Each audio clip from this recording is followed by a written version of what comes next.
Hello friends, नमस्ते दोस्तों। तो मैं हूं तनु यादव, एक डिजिटल एंटरप्रेन्योर। तो तनु ब्लॉग्स चैनल पर स्वागत है आप सभी का। तो जो लोग इस चैनल पर नए हैं, चैनल को सब्सक्राइब करिए। वीडियो अच्छी लगेगी तो वीडियो पर लाइक, शेयर और कमेंट करिएगा।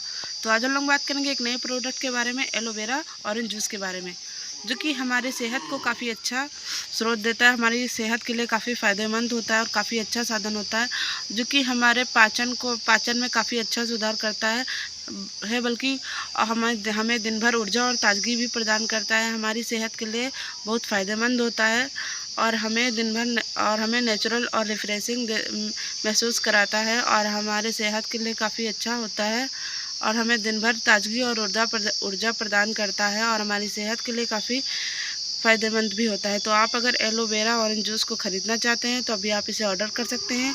लिंक वीडियो के नीचे डिस्क्रिप्शन में दी हुई है। वीडियो अच्छी लगी हो तो वीडियो पर लाइक, शेयर और कमेंट करिएगा और हमारे चैनल को सब्सक्राइब करिए। तब तक के लिए मिलते हैं नेक्स्ट वीडियो में।